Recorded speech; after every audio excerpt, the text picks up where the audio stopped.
We ended our last video by sending our scenario to AppLoader's controller.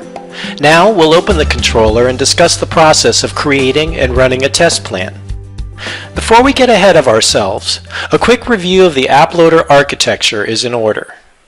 The AppLoader controller is the console from which you manage, drive, and monitor tests in real time. It is also the database from which test analysis is generated in the form of summarized and detailed reports, graphs, and charts. The injector is the Windows environment that hosts up to thousands of real user sessions which play back scenarios, thereby injecting the load on the application under test.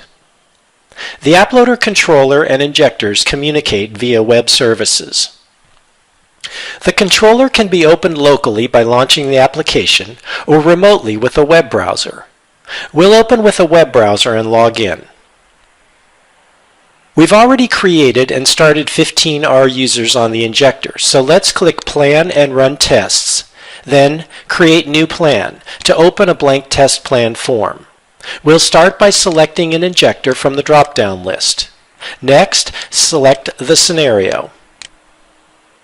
In the R user window, set the number of R users to perform the test, then a delay to provide a buffer between the start of each R user. We'll uncheck Halt so that our R users advance to their next iteration, even in the event of a failure. Now we'll tab down to the Test Plan Name field and enter a name for our test. Next, we'll attach a Backend monitoring template, which has already been configured. Backend templates are optional, and we won't go into detail about them here. Please see the AppLoader user guide for more information about backend monitoring. The steady state time is the amount of time in minutes that all R users are actively playing scenarios. Steady state time factors in scenario reference time and ramp-up time to calculate the number of iterations per R user. Okay, notice how the ramp-up time and users per minute fields automatically populate based on our entering a steady state time. Also, notice in the scenario section of the form, we now have a number of iterations defined. It should be pointed out here that the iteration value can be overwritten to achieve the desired number of playbacks of the scenario. We'll overwrite this value and make it 10.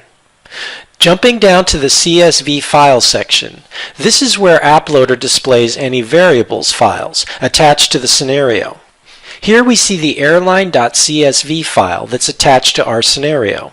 We can establish the access rule, sequential, random, or unique, as well as the start line and rows per user. We'll go with the default settings. Next, we'll establish our rendezvous point release policy. Our scenario contains a rendezvous point which exerts a heightened load on the trip calculating function of the website. We'll set the release policy to 3. For more about rendezvous points, please check out the AppLoader user guide.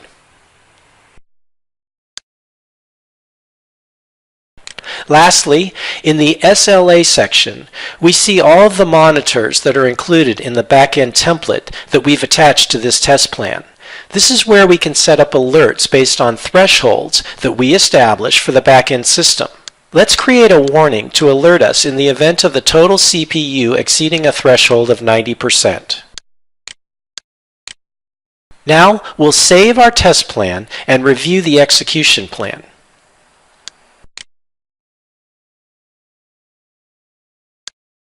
This will give us an opportunity to see the rows from the CSV file assigned to each R user.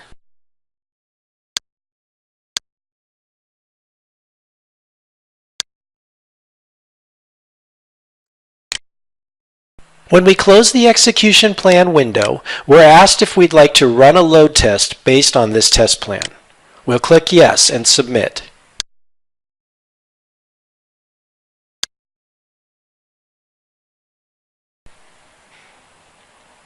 AppLoader's now in the View RealTime Results window, giving us an up-to-the-minute summary overview of our R users. Here we see our 15 R users have a waiting status. Clicking the R user icon under the waiting heading brings up a detailed view showing each R user. Back to the summary view, notice 2 R users have shifted to a playing status. We can track R user progress here, iteration by iteration, as the test progresses. For a look at the R users in action, we can open an RDP session to our injector server with Windows Remote Desktop. Here we can peek inside each R user session via the R user manager and watch as each R user proceeds step by step through the load test. Watch your R users actually click icons, enter data, and navigate through applications in accordance with the scenario. AppLoader provides a truly 360-degree view of a test in progress.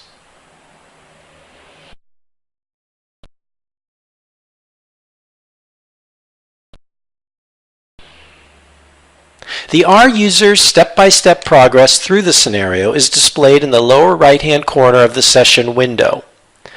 This R user has arrived at a rendezvous point, which is confirmed back at the controller in the RealTime Results window.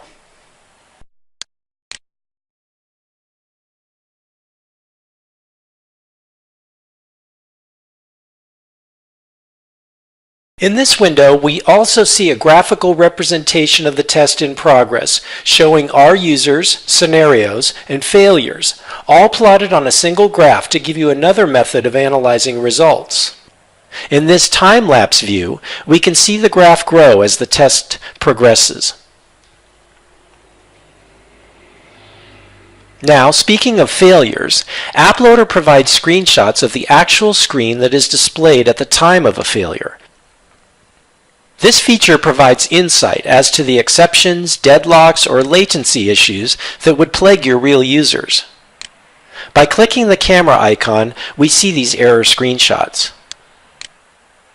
Additionally, clicking the Runtime Information button brings up the Test Analysis window, where you'll find the screenshot gallery organized by count, as well as any alerts that have been prompted during the performance of the test.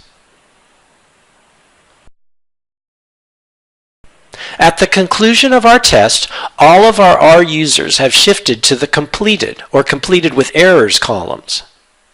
In the Test Analysis window, notice the icon next to our test has changed to a dial, indicating that the test has summarized. Now that our test is completed and summarized, let's explore the full complement of reports and metrics that have been generated and saved in the AppLoader database. Here in the Test Analysis window, we get a good overview of our test, including a pie chart showing successes versus failures. In the Stats window, we see the maximum users, maximum iterations, number of successes, and number of failures, and our total test duration. Glancing down the Test Analysis page, we find a graph showing failure, R user, and scenario results. If we expand the selected load test, notice we reveal additional levels of detail. By holding Control and clicking, we can select any combination of details to be charted in the graph. Once we've made our selections, we click Refresh to redraw the graph with only the specified data. This view can help us correlate application performance with back-end resources, and perhaps help explain application slowdowns, as exemplified here. Check out the increasing scenario response time mirroring the increasing CPU usage. It should be noted that we could even drill down to the process level to see what process is consuming the most resources. We simply need to configure our backend template to include the desired monitor. Now let's click Analyze Selected Test. Here we see an overview of test statistics, a list of failures grouped and counted with accompanying screenshots, and the backend monitor alerts that were triggered during the course of the test. In our test, we got errors that all occurred at the same point in our scenario. But imagine we'd had a rash of errors coming from a variety of places. It's under these circumstances that the true value of this screen becomes obvious, as it lists errors by the number of occurrences, providing us with a roadmap to prioritizing and resolving the application's most pressing needs. In the gallery, we can scroll through the screenshots and pinpoint the steps at which the scenario failed.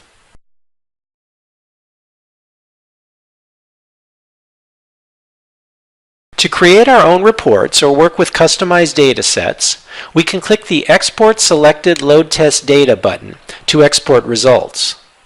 Here we get the lowest level of detail for each virtual user, each transaction, each iteration, when it started, when it ended, and any error messages that may have occurred. We can sort, filter, and organize this data to create any report we need. For Apploader's predefined summary reports, we click the Reports button. The Load Test Summary Report gives us statistical analysis that includes minimum value, average value, maximum value, standard deviation, and 90th percentile, summarized at the scenario, component, and transaction levels. This overview provides a gauge as to how good our results are, whether we have a lot of disparity with results all over the map or a consistent tight result set. Notice in our results, failures occurred in areas of our scenario not marked as transactions. Therefore, the failures are listed only on the scenario level. In the Reports menu, we'll also find the Load Test Failure Analysis Report, showing the highest iteration that got an error, and the Load Test Errors Report, showing how many errors occurred per iteration. Note that all three of these summary reports can be exported to CSV or PDF files. Before we wrap up, I'd like to demonstrate how to easily compare the results of two separate tests. Say we want to see the response times from before and after an upgrade to our business application. We'll click the Search Previous Test button and enter criteria to retrieve tests from before and after our upgrade. Just as we did when customizing our graph earlier, we simply expand and Control-click the details to graph. In this case, a scenario from before and a scenario from after our upgrade. When we click Refresh, the graph displays our comparative data. Apploader is designed to give you the data, the angles, and the perspective to make intelligent, informed decisions about your system and software performance. Why roll the dice when there's an affordable way to ensure application health and quality?